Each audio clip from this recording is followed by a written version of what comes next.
Oi, oi, sejam bem-vindos a mais uma quarta criminal por aqui. Espero que vocês estejam bem. Depois de um longo tempo distante desse canal, estou de volta.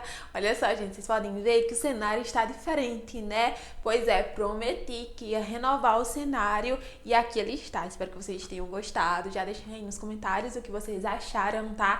E não esquece de deixar o like agora no início do vídeo, que vocês sabem que é muito importante, né? Se inscreva se você ainda não foi inscrito e deixa aqui sua opinião do que você achou do cenário, do caso, do vídeo, tá? Que eu vou gostar muito de ler. E é isso, sem muita enrolação, vamos para o caso de hoje. Era meados de 1980, quando Robert Sheffrin, mais conhecido como Bob, de 19 anos, foi para o seu primeiro dia de aula na faculdade pública, localizada em Loch Sheldrake, interior de Nova York, Estados Unidos. Bob era um rapaz tímido, discreto e nem um pouco popular. Ele estava esperando que o seu primeiro dia de aula fosse como todos deveriam ser. Muito nervosismo e, com sorte, talvez ele fizesse algum colega. Mas não foi isso que aconteceu. Bob foi recebido com muita empolgação. Vários conhecidos falavam com ele de forma amigável, o cumprimentando e dando até tapinhas nas costas dele, como se ele fosse o cara mais popular da faculdade. O único problema era que todo mundo estava chamando ele de Ed e não de Bob. Depois de toda essa recepção calorosa, entendeu o trocadilho? Porque ele era calouro,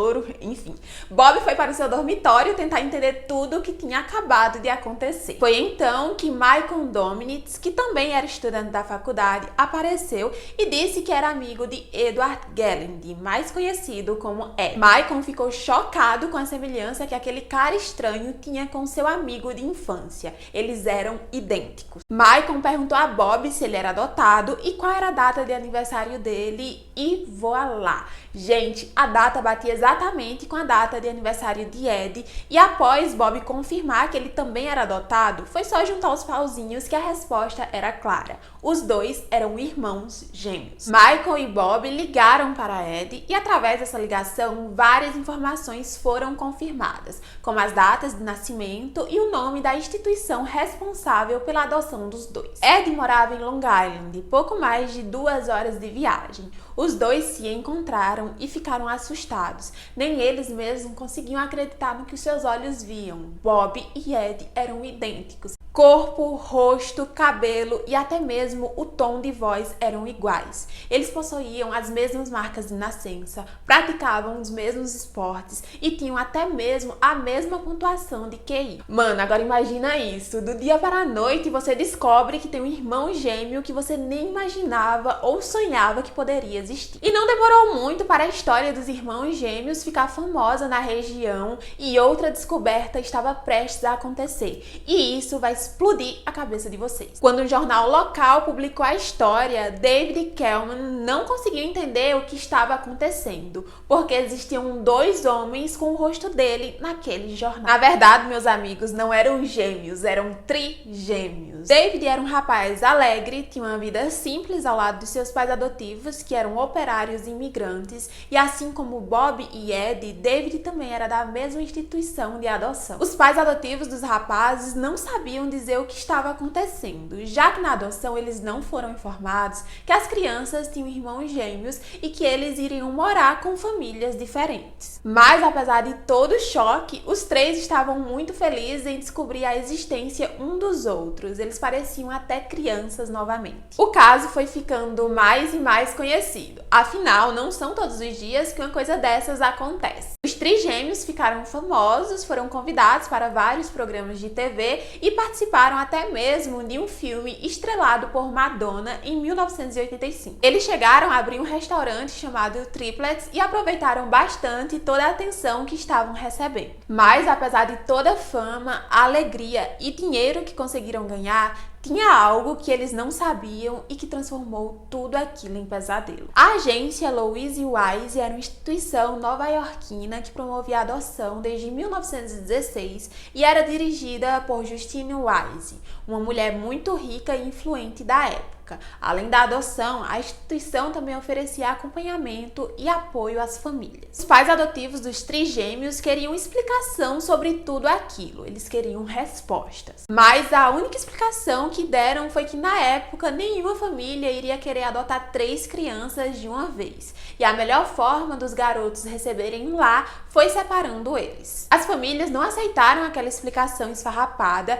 e procuraram seus advogados. Mas a agência tinha um grande poder de influência política e os advogados acabavam desistindo do caso, temendo seus empregos ou algo pior. Enquanto isso, os trigêmeos eram inseparáveis e marcavam presenças em todas as festas de Nova York. Até Ed começar a sentir interesse em descobrir onde tudo isso começou e então pediu aos irmãos que o ajudasse a encontrar a mãe biológica deles. Com a ajuda de um amigo de Ed, os 3 irmãos começaram a procurar registros de trigêmeos nascidos na mesma data que eles, dia 12 de julho de 1961, em Nova York, o que não era muito. Depois de algumas horas procurando na biblioteca pública, onde os registros ficavam arquivados, lá estava o nome da mãe biológica do trio. Eles conseguiram entrar em contato com ela, marcaram um encontro em Manhattan e descobriram apenas que a mulher não tinha interesse em uma reaproximação, não demonstrou nenhum sentimento e contou apenas que os trigêmeos foram fruto de um sexo casual que ela teve na noite da sua formatura. O encontro foi decepcionante para os 3, que tinham esperanças da mãe biológica demonstrar pelo menos que estava feliz deles estarem bem e juntos novamente. Eles mal sabiam que enfrentariam coisas bem mais difíceis pela frente. O caso dos trigêmeos chegou aos ouvidos do jornalista e pesquisador Lawrence Wright. Ele passou a fazer pesquisas sobre os irmãos e foi através desses estudos que Lawrence descobriu um artigo científico que falava sobre um experimento social secreto financiado por pessoas e instituições poderosas. O experimento começou a ser realizado em 1960 pelo famoso psiquiatra Peter Neubauer e tinha o objetivo de entender de que maneira a genética influencia no desenvolvimento de gêmeos que crescem em ambientes socioeconômicos diferentes. Essas crianças eram encaminhadas para famílias de diferentes classes sociais